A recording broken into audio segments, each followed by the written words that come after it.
Hey guys, Gary J here again. We're looking at some of my favorite guns, and here we have at the top. I did a video on the one at the top. That's the long rifle like Daniel Boone. That's called the Kentuckian. They also make one called the Pennsylvanian, and the Pennsylvania one is a long rifle like that too. I have one of those and a couple of other of these long rifles.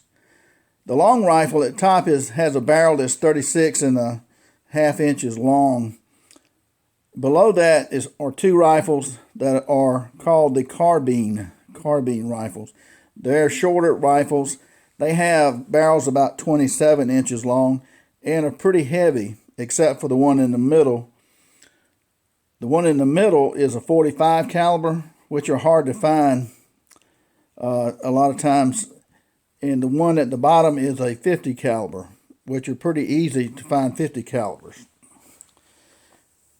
And we're going to take a look at those two, but I wanted to show you the difference between the long rifle and the carbine. And these carbine rifles, the shorter ones, they're great deer rifles too. And the company that makes these is really an awesome company. One thing about Thompson Center arms, you may wonder where the name comes from. Warren Center created the break-back pistols like the Thompson Contender, the Thompson Encore, and he made the Thompson Center rifles as they're known. But Warren Center is the man who designed and made these things, and he was trying to find someone to go in business with him to make these particular guns and stuff that he was coming up with. And there's a company called Thompson Tool Company, and they were looking for someone to build various projects for. And the Warren Center got involved with Thompson Tool Company, and that's where the name comes from, Thompson Center, because the tool company was able to produce the guns and things that Warren Center was designing. Okay, guys, let's talk a little bit about the history of Thompson Center arms. Thompson Center arms. Warren Center. He created in the 1960s the break-back pistol, the Thompson Center arms. I've got a couple of videos on the Thompson Center arms 223 caliber pistol and the 30-30 caliber pistol. They have interchangeable barrels. I think they make over 80 different caliber barrels for the Thompson Center. You keep the same frame and just change the barrels, and that makes it very unique, especially in other countries where you're only allowed to have like two guns. With the interchangeable barrels, you can have 30 or 40 different calibers from that same one pistol. So it was in the 1960s that he developed the Thompson Contender pistol. And then later they came out with a little bit stronger frame. That was the Encore frame of the Thompson Center breakback pistols, the interchangeable barrel pistols.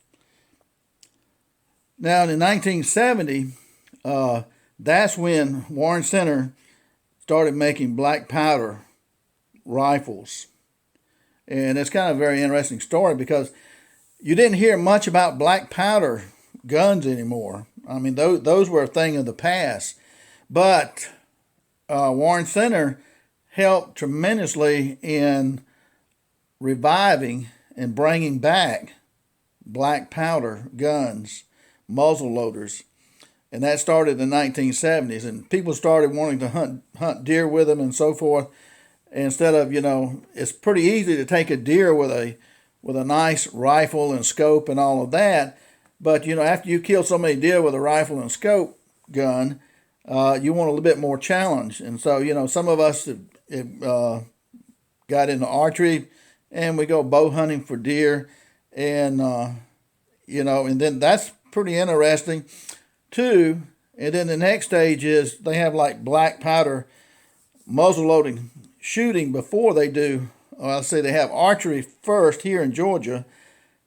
Well, you have like a couple of weeks to shoot archery, and then you have like a week or so to use black powder before you go to centerfire cartridges, regular rifles.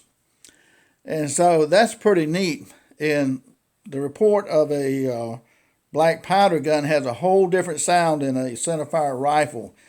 It sounds like a cannon echoing through the woods. And so it's got a beautiful sound to me, and it's got a beautiful smell if you like black powder sulfur smell sometime. Not all the time. It's like firecrackers. It smells like a firecracker when they go off. And so Warren Center was really responsible for bringing back the golden era of black powder guns. And his guns are so well made, and that's the great thing about him.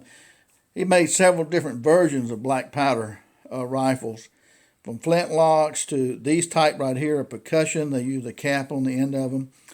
And so he made all these different types of rifles and were real high quality.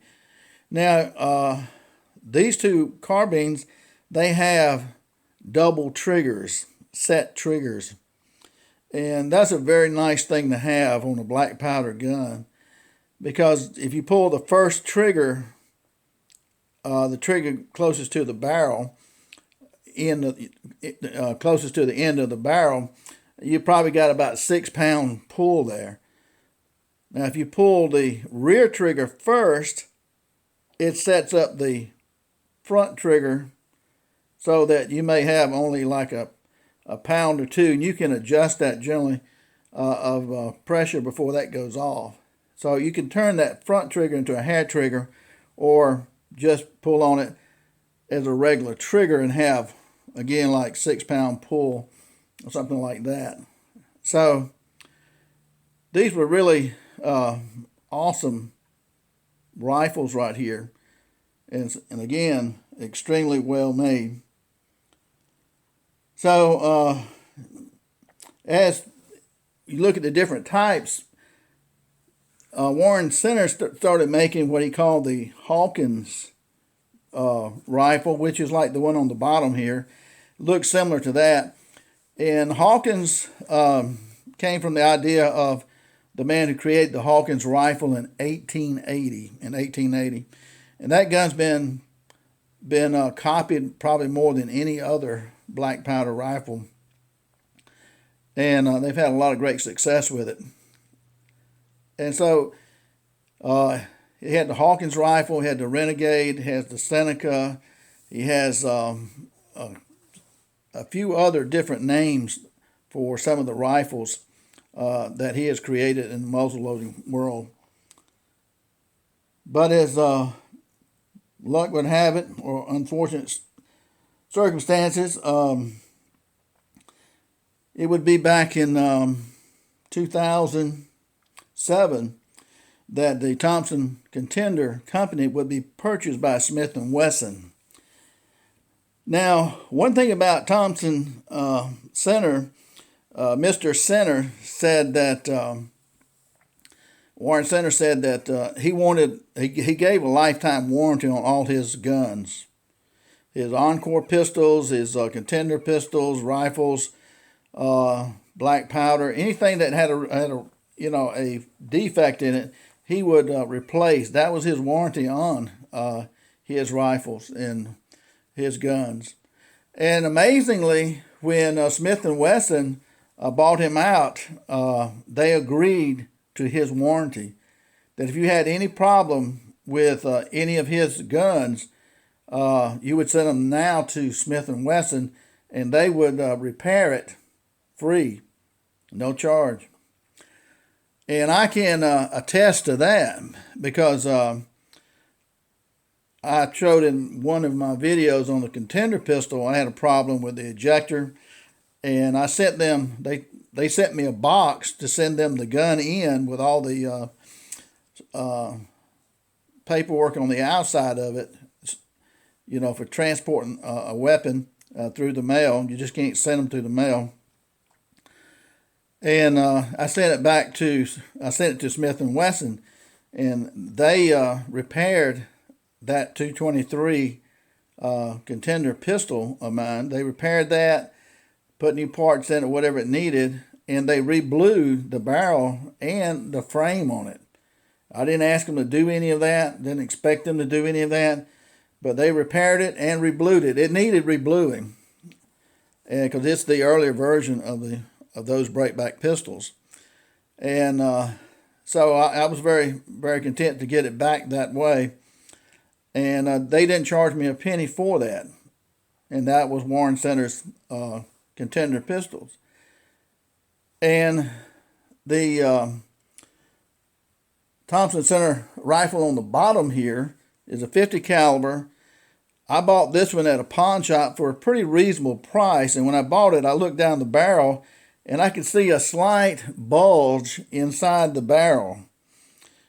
Now, it wasn't a real problem. This gun was still very accurate with that tiny bulge in there. It was still a very accurate gun. Now, if it was a big bulge, you wouldn't want to shoot it. But you could see that it was off there. And so I called up Smith & Wesson, and I told them about this bulge in the barrel and whatnot. And they told me to send the barrel to them. So these barrels are easy to take off. So I sent the barrel to them, and they sent me a brand new barrel, brand spanking new barrel, with brand new front and rear sights on it. And that was really amazing because that's probably $200. You'd probably pay $200 for a new barrel. But they sent me a brand new barrel, again with the front and rear sights, brand spanking new, and they didn't charge me a penny for that. I guess, it's smart business to do that in a sense, because if you got a barrel that's got a little bit of a problem to it on the inside especially, if it blows up or something like that, there's going to be a lawsuit. It's going to cost a lot of money in a case like that. Somebody's going to get sued or whatever. So instead of dealing with that problem, I guess that's one of the reasons that they, sent a new barrel. It was a lot cheaper for them to do that than to even think about what might happen, if you had the wrong person with that gun. Another thing about that barrel that had a problem, somebody had tried to take off the back part of the barrel. It's got a threaded bolt system back there, and they put it in a vise, and they had screwed that up really bad. They had scarred it up really bad. And the Smith & Wesson, under Warren Center's guidelines about replacing stuff, they didn't say anything about that. And I was just really pleased that they sent me a new barrel. So I tell you that because it's always good to know what companies will stand behind their guns and so forth. And so I was very lucky with this one. That's a brand new barrel. I've never even shot that gun with the new barrel yet. And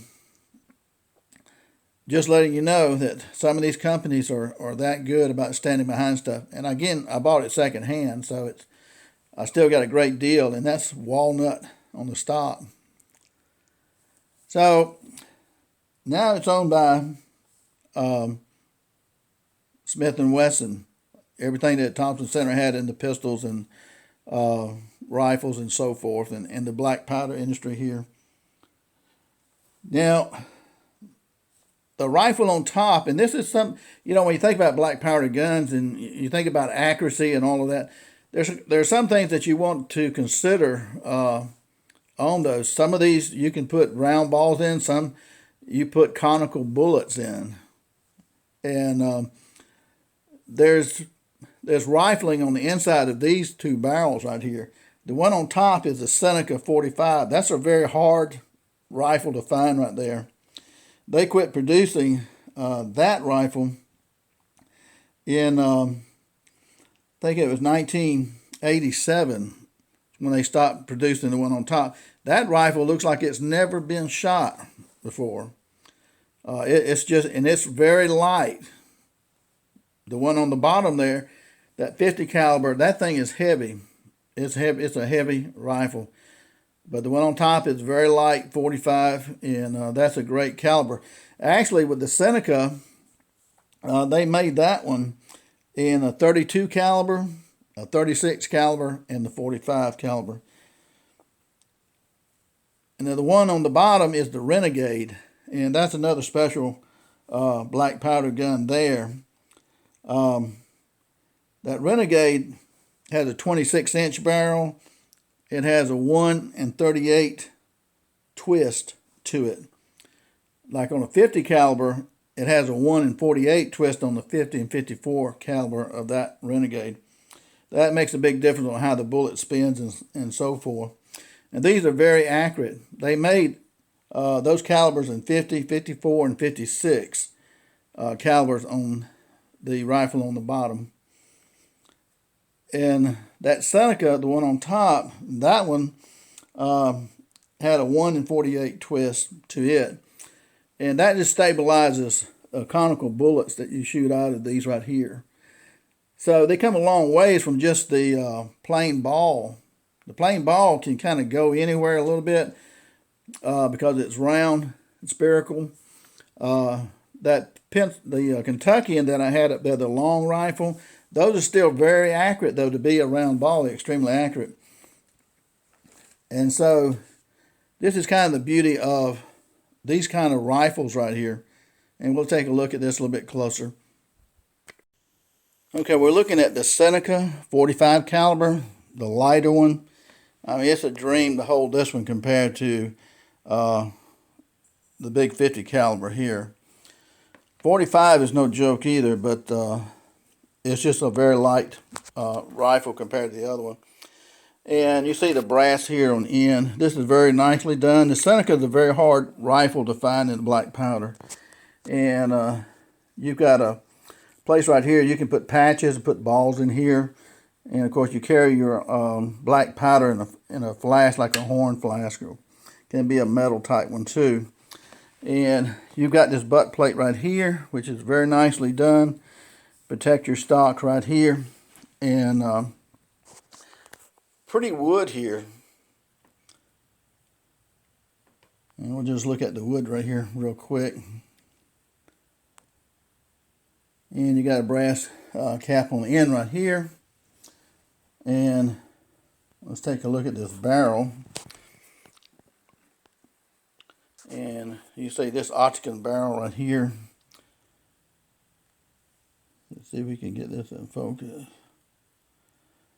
That's Thompson Center Arms, New Hampshire 45 caliber, and that is Seneca. And this is really a nice sight too on this rifle. It's not like the old style, but that's a very nice sight right there. And just a beautiful barrel. And we look at this barrel right here. Now I don't have the ramrod in this one.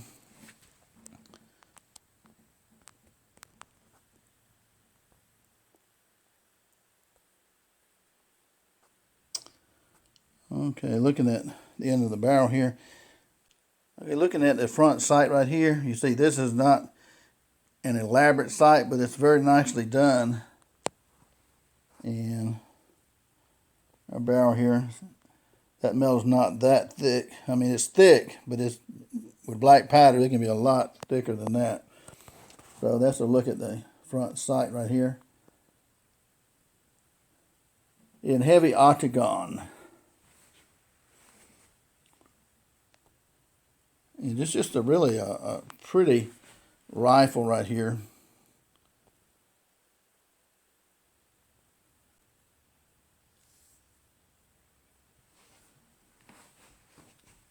And you see our metal plate right here. Now this is a percussion gun. And you put a little cap on it right here. Maybe I'll do a video on how to load these things, but there's a little round cap goes on here. And when you pull the trigger, this goes down on top of that cap, and it's like a primer in a way. And it blows fire from here into the barrel right here, which ignites your powder. You have your powder, then you have a patch around the ball, and then you have the ball. That patch acts like a O-ring. It seals around the ball so the pressure can't go around the ball itself. So all the pressure is pushing the ball out the barrel. And so this is where your cap works at. It shoots flames into here to ignite your powder load. And so that's very nice.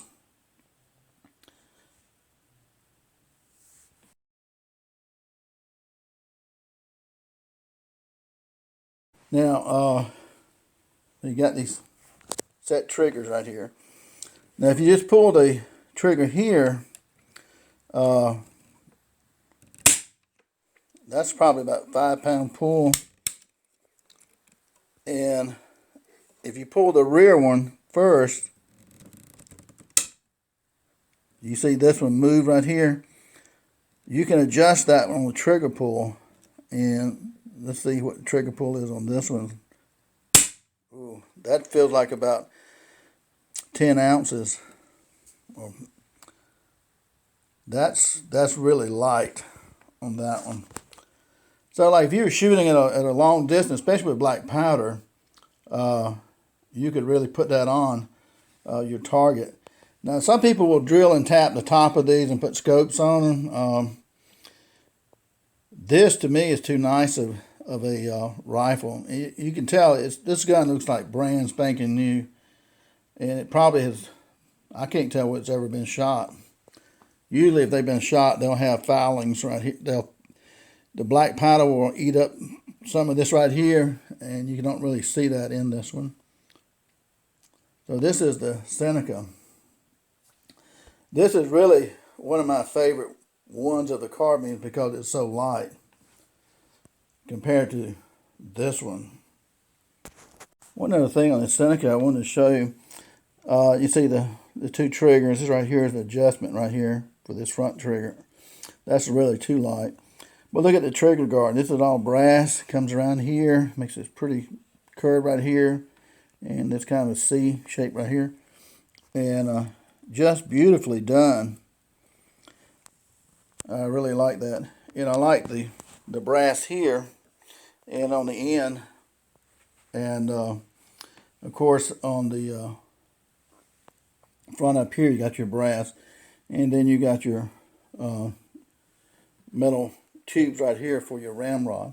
Now a lot of times what we do is we take the wooden ramrod out and put a fiberglass. They make a fiberglass one that will fit, and you can cut it to size, and you never have to worry about that breaking.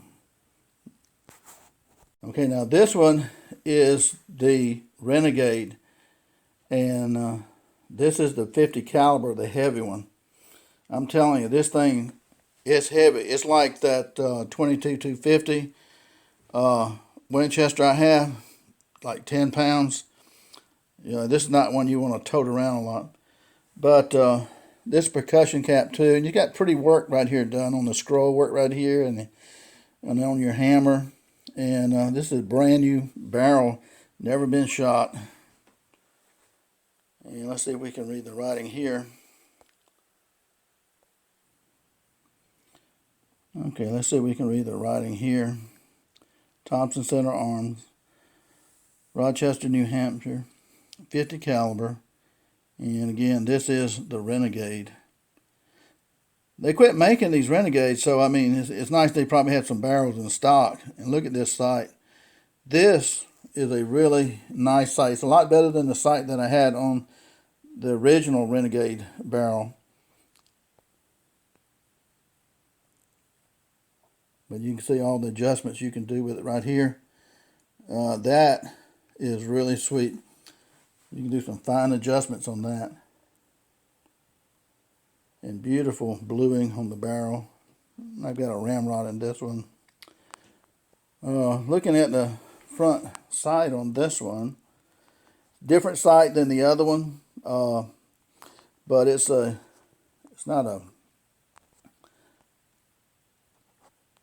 a you know, real fancy, because this is the old design. You know, it's supposed to be replicate the original design like that of the Hawkins. And you see the Ottchen barrel. One bit of trivia. In the old days, how did you make a round barrel? Well, they usually filed them by hand back and forth to get them octagon. Once they got them octagon, then they would take and file them on the point here until they made it round. You talk about some work. That was a lot of work. So this is really just a beautiful rifle here, and it's just a heavy rifle. Now look at this one too. On this particular one, the Renegade, it's got double triggers, or set triggers as we call it.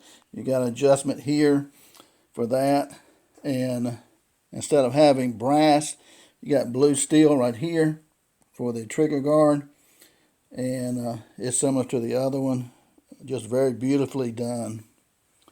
Very nice. So there's a lot of beauty in these old rifles. I mean, they're not old rifles, they're, you know, made to look older. But these carbines are a lot of fun to shoot. And it may be something you might want to get into. And again, once you pick up one of these, you realize how heavy the 50 calibers can be. And these 45s and the smaller calibers are a lot lighter. And they're a lot of fun to shoot too.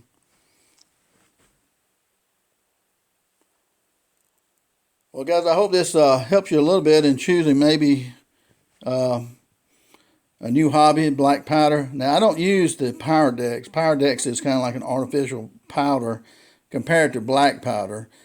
Black powder is messier, and it will corrode your barrel, and it'll corrode everything if you don't get it off.